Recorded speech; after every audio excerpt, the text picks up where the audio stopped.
Buenas tardes, nuevamente con ustedes en el Jardín de Niños Rosita S. de Chanes, el tercer programa y el último que grabamos en esta temporada. Un saludo antes que nada a nuestro amigo y coequipero Jaime Zúñiga, quien se encuentra un poquito delicado de salud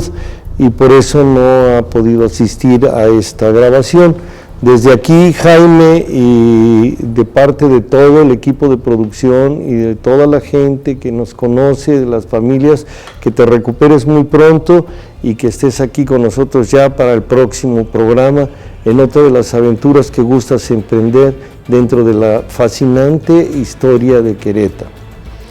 Comentábamos que estamos en el primer programa en esta escuela, en este Jardín de Niños Rosita S. de Chanes,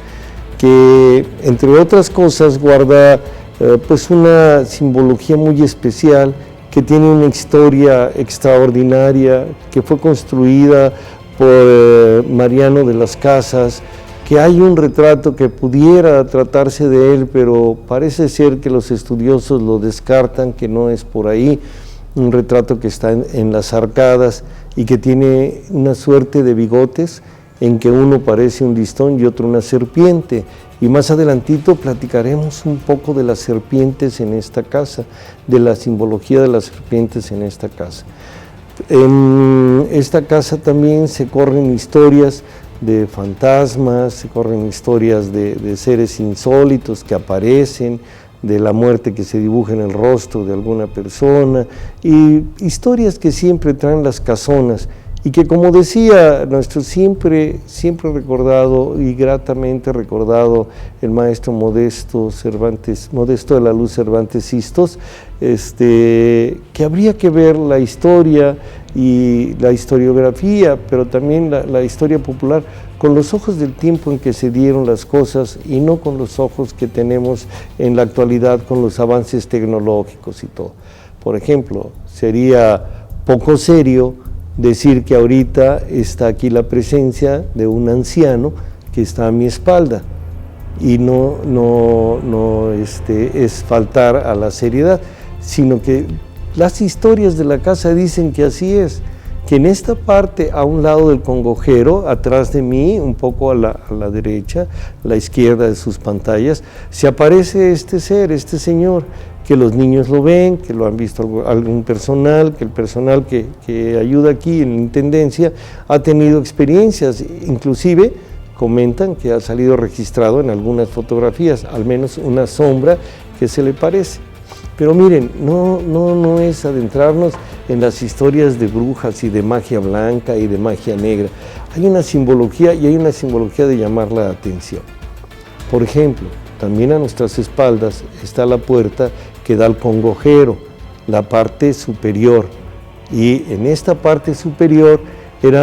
nos dicen, donde las monjas llegaban y rezaban o hacían sus congojas. En esta parte superior, donde ya lo comentamos en programas pasados, se encontraron algunos fetos, y donde también se comentó que muchas de las jóvenes de la sociedad que llegaban a quedar embarazadas,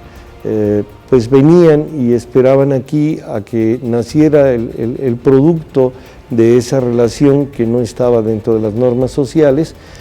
o bien si se perdía el producto. Y después, ya cuando estaban aliviadas de esa pena social,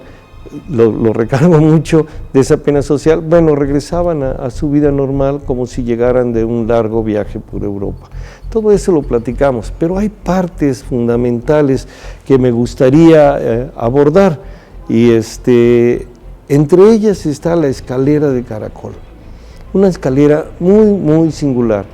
Es una escalera que sí, efectivamente está en aspas, pero que se entra por una puerta, se camina o se sube a la escalera, y al momento de descender se sale por otra puerta.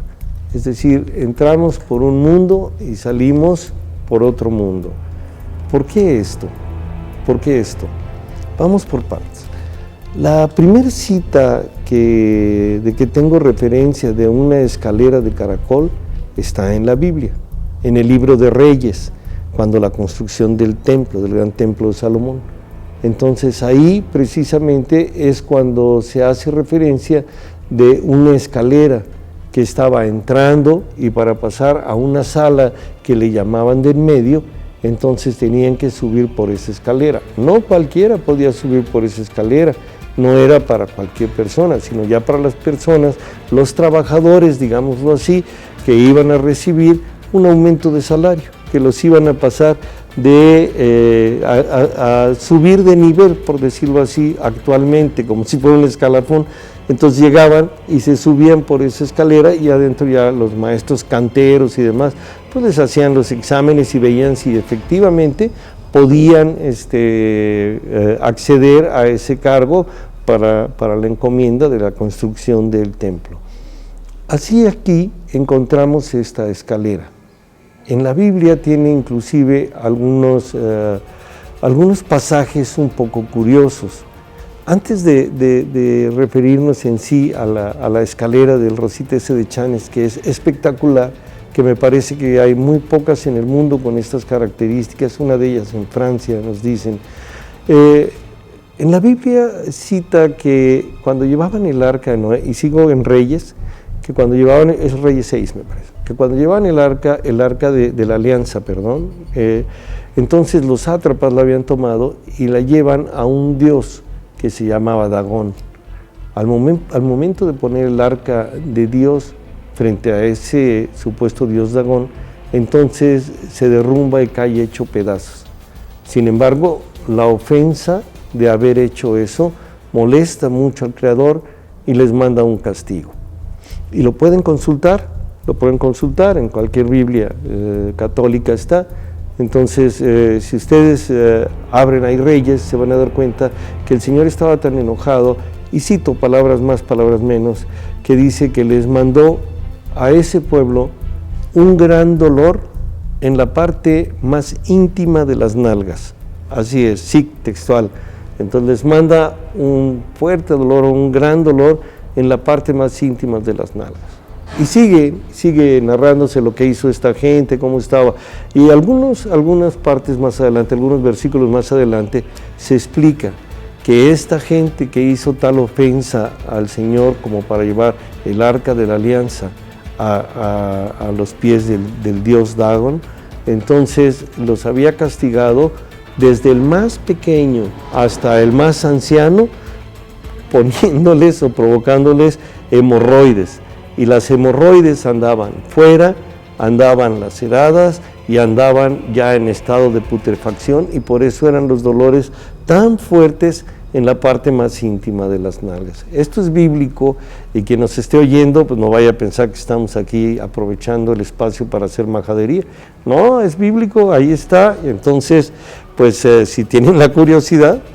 habría que llegar. Pero lo más importante de esta cita para nosotros en este momento no es el castigo que le mandó Dios a estos seres o a estos pueblos que cometieron esa ofensa, sino la importancia de la escalera de caracol que tenemos aquí. Porque las escaleras de caracol tienen dos principios. Uno es el exotérico, que es cuando vamos hacia arriba. El exotérico, es decir, lo que se puede sacar, como de cualquier escalera, no precisamente de caracol, pero estamos en este caso. Uno es lo exotérico, lo que se puede sacar, y ese es el principio cuando vamos hacia arriba, lo que está hacia afuera. Y otro, cuando descendemos, que sería lo esotérico, lo que va hacia el interior, lo que es hacia el fondo,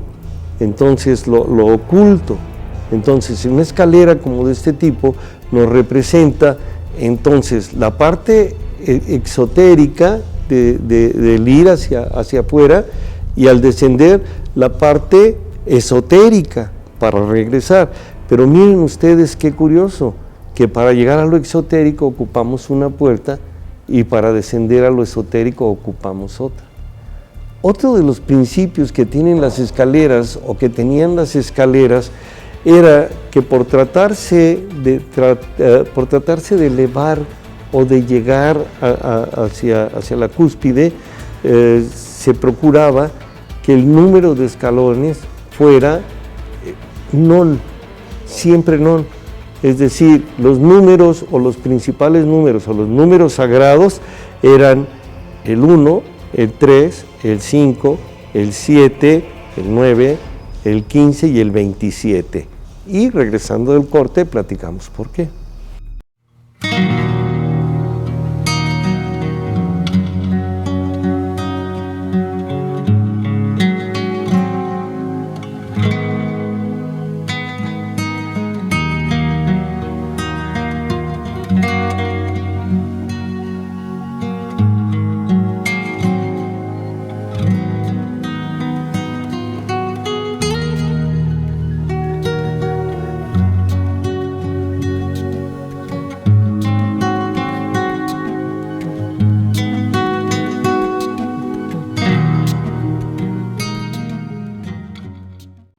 Decíamos en el corte anterior que entre los sabios antiguos consideraban como números sagrados los que ya repetimos, el 1, el 3, el 5, el 7, el 9, el 15 y el 27. Y entonces todas las escaleras tenían que caer por razones de ascenderlas a Dios en un número non, siendo estos los números sagrados. Sin embargo, el 11 no era considerado, siendo no era considerado dentro de esta numerología. Y no era considerado porque siempre tenía, según ellos, más tendencias a lo par. O sea, el 11 era más par que non, y por lo tanto no era empleado. Sin embargo, y rompiendo con esas normas pitagóricas, esto es pitagórico, y Pitágoras lo toma de los egipcios. Entonces, partiendo de estas normas pitagóricas, aquí Mariano de las Casas rompe con eso, y la escalera la hace de 11 escalones, y 11 del descenso suman los 22, y se cumple entonces que es un número par, y por lo tanto, no sé si a don Mariano no le interesaban estas numerologías, no le interesaba lo pitagórico, que siendo él arquitecto, pues debió haberle interesado y debió haber sido un estudioso de estas causas, pero rompe con todo esquema de esos números divinos y la hace de 11 escalones. Entonces tenemos aquí una escalera única que rompe con el principio pitagórico, que es para dos mundos, el exotérico y el esotérico, y además de todo esto está colocado en un lugar que también sirvió como casa de monjas, ¿no? donde pues hay un gran choque en la ritualística, hay unas concepciones que para los estudiosos de este tipo de temas, este recinto, esta casa debe ser una maravilla, un lugar, un sitio obligado desde que se entra, desde que nos adentramos a él, lo habíamos platicado la vez pasada. Arriba entonces llegábamos al congojero y descendíamos, se supone ya, o regresaban, se supone, ya curadas de la pena, es decir, llegaban, ascendían, lloraban, soltaban, hablaban, sacaban, que es la cuestión esotérica, sacaban lo que traían, lo que les molestaba, se curaban y regresaban a sus mundos, a lo esotérico, a sus cultos y a sus ritos, ya una vez que había sanado su alma. Es un lugar muy importante y con una simbología muy rica, pero además de una belleza extraordinaria, de una factura extraordinaria. Quienes tallaron y labraron estas canteras, de verdad que tenían una calidad extraordinaria como artistas o cantereros que les llaman aquí, canteros, digo yo, que debería llamarse, no tiene por qué ser canterero, a menos que estemos pensando que la cantera canta y entonces le están dando ritmo. Miren, en este patio que tenemos en esta casa, donde la historia ha fluido desde mediados del siglo XVIII, se encuentra otra parte de símbolos muy importantes y son las gárgolas. Se le llama la casa de los perros Y efectivamente, afuera están unos perros tallados en cantera que servían para que el agua escurriera y evitar las humedades en las paredes. Pero en el interior también, en este primer patio, se encuentra y está con unos mascarones. Pero además de los mascarones, y esto es de verdad para el estudio, hay mucha presencia de serpientes. Uno de los seres está envuelto totalmente en serpientes, serpientes que tiene sobre la cabeza, serpientes que le andan en el pecho, serpientes que lo tienen anudado o rodeado, y son, no sé, 6, 8 cabezas de serpientes. Entonces, bueno, está ahí ese ser que habría que ver por qué lo tallan o lo hacen de esa manera. Es decir, una cosa es la casualidad y otra la causalidad, pero aquí se ve que es un diseño, claramente se ve que es un diseño y que hay una lectura, porque así como está ese ser lleno de serpientes, hay otro personaje aparentemente femenino que se está tocando el rostro, una forma así más o menos, y además se ve que el tiempo o algunas manos le amputaron los senos. O sea, se ve como la talla ya no tiene los pechos, pero también tiene culebras o serpientes. Entonces, si vamos dando, es como un lamento, como una condena, y otros personajes también tienen esa forma de haber sido tratados. Otro de los personajes se está tapando los genitales, las pudendas, está con ambas manos cubriéndose.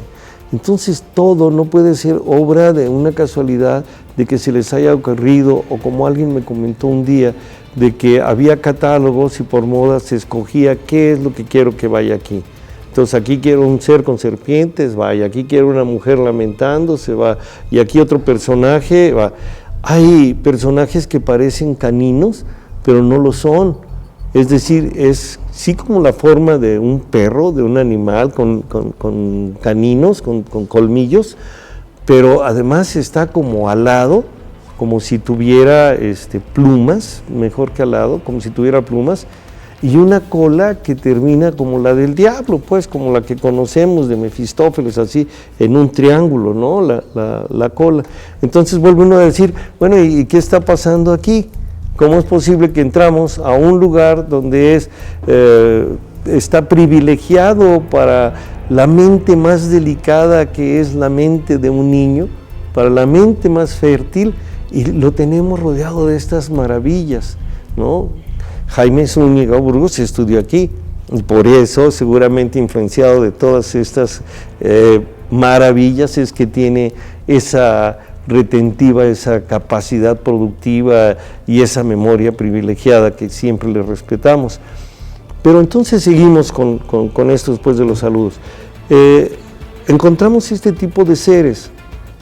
este personaje o este ser con cara como de perro, con plumas, con una cola como de diablo, y decimos, bueno, parecen ser tomados de la enciclopedia de las cosas que nunca existieron, solo que la enciclopedia de las cosas que nunca existieron es producto de una investigación del siglo XX tardío, ya casi ya para entrar al XXI, donde se hace una recopilación de seres insólitos, y estos parecen estar tomados de ahí, o mejor dicho, en ese libro faltan estos seres que están aquí, porque quienes hicieron la investigación, no recuerdo los nombres, es un pintor y grabador francés y un escritor inglés, pues consideran algunas partes de las culturas prehispánicas, pero esta parte de la simbología que hay en estos patios, pues desgraciadamente no está considerada, y sí la tenemos aquí. Aquí está a la vista de todos, de quien llegue, que pase, pueda solicitar permiso y entrar al Rosita S. de Chanes, aquí en Allende 16, en el centro histórico, donde tenemos Todas estas maravillas, donde además de la escalera tenemos todos estos seres en el patio, y no es lo único, no es lo único. En el mismo patio, y ahora ya cercada con un barandal metálico para evitar que se le haga daño, hay una fuente, y esa fuente vuelve a tener una riqueza extraordinaria. Es una fuente donde está rodeada por seres con alas, con cuerpo como de león y cara de humanos, como esfinges. Entonces está rodeada por 4 esfinges. Pero en lo que es el vástago de la fuente, y esto es riquísimo, en lo que es el vástago de la fuente hay una serie de personajes que se encuentran como en una cadena humana, en una cadena de unión, pero dando la cara hacia el exterior y tomados de las manos, se están rodeando, vamos, como si fuera una ronda infantil, así están tomados, como si fueran girando, están un poco en cuclillas, y todos ellos tienen una banda al pecho. Todos tienen una banda al pecho. ¿Por qué? Pues es parte del enigma, de estos enigmas queretanos, de estas partes que se dan aquí en recintos como este, que albergan la alegría de los niños, la historia, y que también una serie de misterios que pues cada investigador podría irle dando sus lecturas, pero que definitivamente es un lugar propio para estudiosos, propio para la gente que guste de estos temas, y propio también para la gente que le gusta buscar donde hay fantasmas y las historias de que aquí hay oro, y que por eso están el viejito y otros personajes como el niño Miguelito, me parece, del que ya habíamos hablado, y dicen que hay oro. La verdad que sí, creemos que sí, que hay grandes riquezas, pero no en el preciado metal, sino en su historia, en su simbología, en su belleza arquitectónica. Eso sí es una riqueza. Regresamos después de este corte.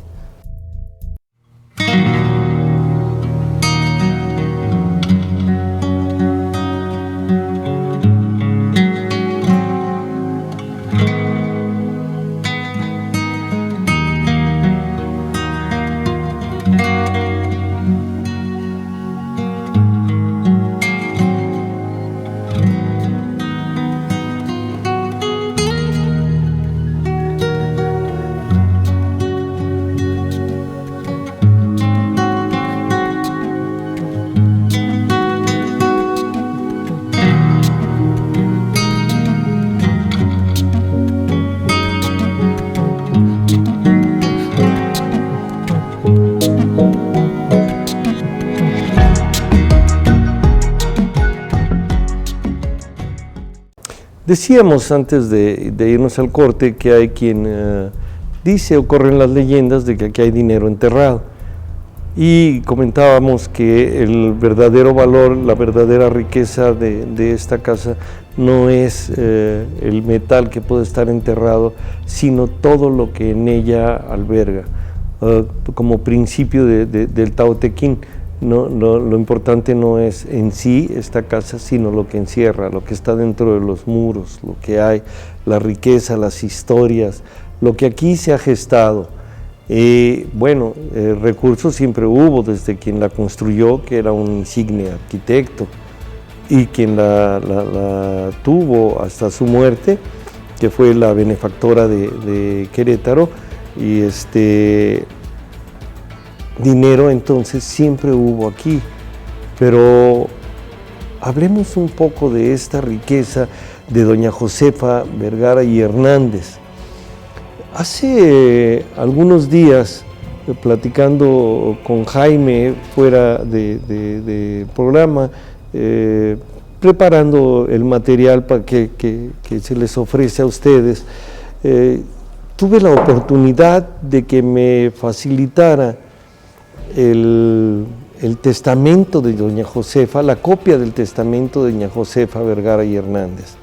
Y ahí es una delicia de documento, es una pieza muy valiosa, aun cuando es una copia, es un documento importantísimo. Ahí se ve la decisión de doña Josefa por ayudar a los pobres de Querétaro. Su recámara, nos decía Jaime, y está también puesto en los textos, había baúles con joyas, y estas joyas fueron custodiadas precisamente por don Miguel Domínguez. Entonces, en este documento que tiene Jaime, en esta copia del documento que tiene Jaime, se ve la opulencia, pues, una mujer que tenía siete haciendas, la más rica de la Nueva España, una mujer que parece ser, y esto Jaime lo afirma y le creemos, que ella se dedicaba al agio y que por eso amasó tal fortuna, no tanto de la hacienda de la Esperanza, que las cosechas pudieran ser muy buenas, sino también de los préstamos y los réditos que se cobraban y las cosas con las que, bueno, se perdían y se las quedaba el matrimonio, hasta que amasaron la fortuna que tuvieron. Y decía Jaime que posiblemente para expiar sus culpas es que deja todo a los pobres de Querétaro. La verdad es que es una benefactora, es alguien que dejó, que tuvo muchísimas propiedades y que aquí en esta casa vivió, y que aquí está su recámara, donde se dieron las leyendas que nos han platicado, que hemos tocado aquí. Entonces sí, hay una riqueza, pero esa riqueza es arquitectónica, porque es una casa bellísima, es una casa con todas las estancias y demás, y bien diseñada, funcional todavía, tan funcional que sigue siendo un jardín de niños, una casa que alberga muchísimas cosas. Esto es de lo poco que se cumple del testamento o de la voluntad de doña Josefa Vergara y Hernández. Entonces ese testamento que desaparece nada menos que del Congreso del Estado y que tiene que estar en manos de alguien que conoce de esto, pues sigue siendo la misma petición, y nos sumamos a ella y no nos cansaremos de insistir. Quien lo tenga, que lo haga aparecer, que se lo deje al pueblo de Querétaro, porque es del pueblo de Querétaro, ya no por la cantidad de propiedades o de lo que hubo, ni si porque hay responsabilidades o no hay, porque todo mundo hizo uso de él a lo largo de la historia, a lo largo del tiempo desde que se queda, desde la muerte de doña Josefa, sino porque es un documento valiosísimo. Es un documento con firmas de los grandes próceres, con la firma de Félix Osores Sotomayor, con la firma de don Miguel, de las Ferias Real, con firmas del notario. Bueno, un documento bellamente escrito, es una pieza fundamental para la historia de Querétaro, y es una pieza que debería de estar resguardada y debería de estar a la vista, para que los queretanos sepan de sus tesoros, de este tesoro, perdón, y bueno, tengan al menos acceso para conocer cómo estaba, cómo se formaba, qué firmas había, se podría tener una exhibición permanente o con una copia para resguardarlo por lo valioso del documento. Sin embargo, alguien lo tiene o alguien lo tuvo y está extraviado. Y como bien cita el doctor Jaime Zúñiga Burgos, si se perdió 120 años, algún día tendrá que regresar, y entonces el pueblo de Querétaro volverá a tener este documento fundamental que se gesta, aunque no se firma aquí, se gesta en estas estancias donde estamos ahorita, en estas arcadas, en esta bellísima casa que está en el centro de Querétaro y que tiene historia, bueno, para contar uno y muchos programas por todo lo que hay, que ha sufrido que ha merecido algunas restauraciones y que la han dejado con mucho tino, la han respetado, se han hecho con todo el profesionalismo, y entonces la casa sobrevive está útil, está viva, ¿no? Otro ejemplo de estos tenemos muy cerca de aquí, que es el exconvento de Santa Rosa de Viterbo, que también mucho tiempo fue escuela y que se determinó cambiarle de actividad, y ahora, bueno, es un recinto cultural importantísimo, bellísimo, se ha rescatado, se ha hecho un muy buen trabajo, y se abandonó, es cierto, las risas, los gritos y los juegos de los estudiantes, pero se ganó un espacio que es muy importante para el estado de Querétaro, para la ciudad de Querétaro. Así pues,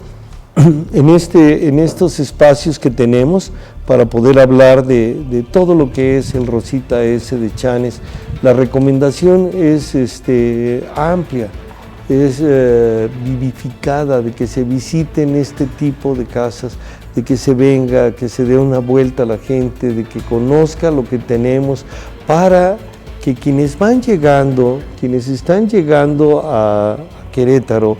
si tenemos un promedio, se afirma, de 40 familias diarias, que quienes están llegando, estas familias, conozcan de esta parte de Querétaro para que aprendan a quererlo, para que aprendan a cuidarlo, porque Querétaro no solamente es un estado con mucha seguridad y un estado muy bello. Querétaro es un estado que guarda muchísima historia, que guarda muchísima simbología, que tiene templos extraordinarios y casas como esta, que en realidad vale la pena, y vale la pena visitarlas familiarmente, en lo individual, con grupos, los estudiosos. Vale la pena estar aquí, vale la pena adentrarse en este jardín de niños Rosita S de Chanes, que tiene de todo para todo público.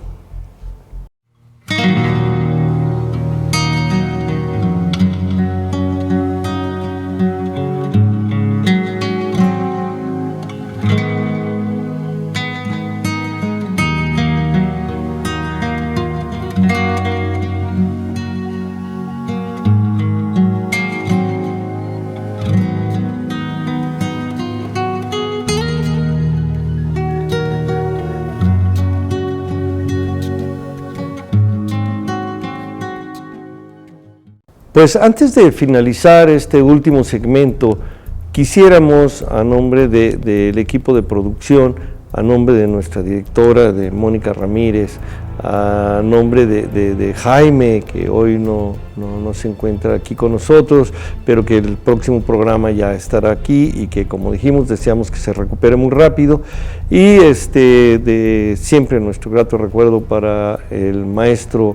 Modesto de la Luz, que él fue parte fundamental de esto y siempre lo estamos recordando con mucho cariño. Agradecer la oportunidad que nos dieron para estar en este recinto, a la directora Adriana Murillo, que tan amablemente nos ha permitido estar en las estancias, grabar, interrumpirles un poco aquí sus labores y estar trabajando para llevar a ustedes algo de lo que es Querétaro, un rincón más de este Querétaro tan plagado de misterios y de enigmas, como el enigma de su simbología, o el enigma de dónde estará el testamento de doña Josefa Vergara y Hernández, que también vivió en esta casa hasta su muerte. Queremos agradecer desde luego a quien, pues si la maestra Adriana Murillo nos abrió las puertas, es porque el licenciado Jaime Escobedo lo autorizó. Él es el coordinador general de la UCEBEC, y bueno, esto es un escalón también al secretario de Educación Pública, a Fernando de la Isla Herrera, que desde luego debe estar está enterado de que estamos utilizando estos espacios dedicados a la educación para hacer, si no un rescate, sí un recuerdo de lo que ha sido y es esta casona, el Jardín de Niños Rosita S de Chanes. A todos ellos, gracias por habernos albergado aquí durante 3 programas. Esperemos que próximamente podamos realizar otros ya con un poco más de estudios sobre la simbología, con un poco más de anecdotario. Se había pensado en un principio traer a ustedes a algunos de los egresados de este jardín de niños, entre ellos al licenciado Enrique Burgos García. Sin embargo, sus ocupaciones como senador de México, como senador de la República, no le permitieron estos espacios, pero sabemos que él hubiera estado muy contento de estar en su jardín de niños y de estar recordando con nosotros parte de su infancia y de ese Querétaro que se fue, que no volverá, pero que sí estamos obligados a conocer, a querer, para poderlo respetar. No podemos irnos sin hacer referencia a lo que tanto llama la atención, a las voces que se escuchan en estas estancias, a las presencias. Ya tenemos varias, hemos recuperado varias. La del niño que juega con los infantes,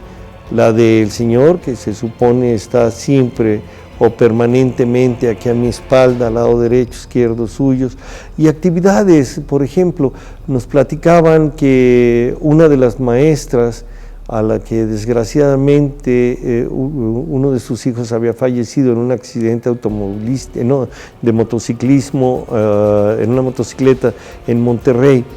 Estaba aquí trabajando con sus menores, con sus alumnos, estaba en unas dinámicas, estaban haciendo material, porque se acercaban las fiestas de los muertos, era el mes de noviembre, iba a llegar el mes de noviembre, y estaban preparando todo para el día de los muertos. Ustedes saben, las calaveras y todo lo que hacemos en estas festividades.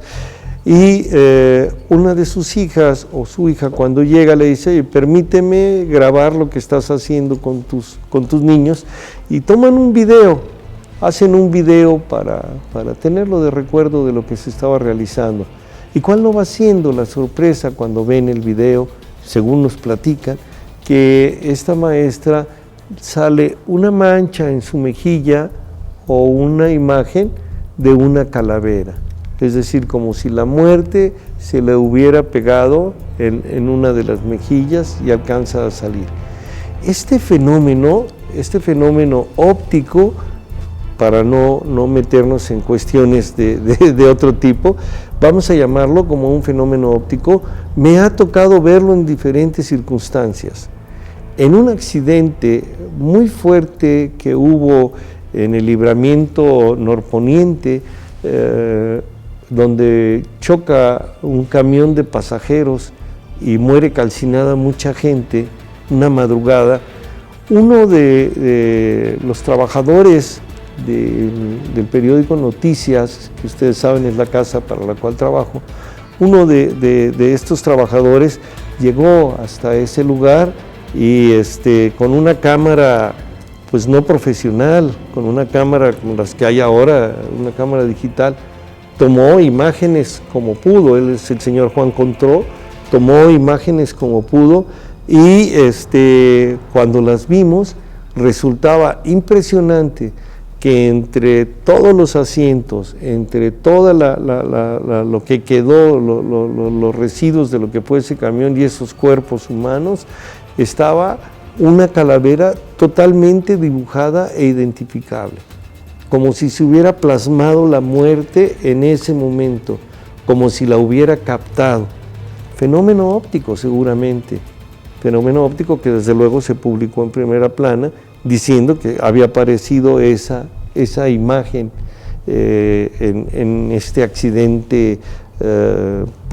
tan lamentable en que perdió la vida tanta gente.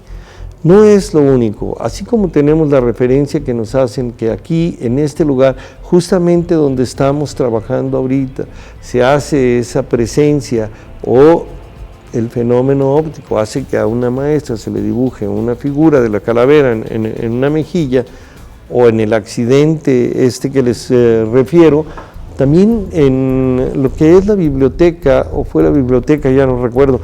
que está en Hidalgo, la biblioteca municipal que está en Hidalgo, al tomar algunas fotografías de la entrada donde están unos arbustos, es increíble como en varias partes se dibujan como pequeñas calaveras. Entonces es un fenómeno que se repite. Quienes son escépticos lo pueden tomar precisamente como un fenómeno óptico, pero quienes sí creen en estas cosas encontrarán en ello pues testimonios de alguna presencia pues insólita. Esto lo dejamos a criterio de quienes nos vean y quienes escuchen este comentario. Nosotros no afirmamos nada, no damos crédito a este tipo de cosas, pero sí las vemos. Y sí las vemos y a veces las sentimos, andando en tanto rincón, andando en tanta casona, metiéndonos en túneles, caminando, y pues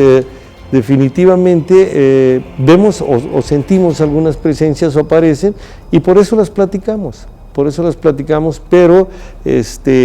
no estamos ni afirmando ni dando crédito de nada de esto. Lo hacemos profesionalmente y lo comentamos tal y como nos lo comentan a veces, tal como si ahorita,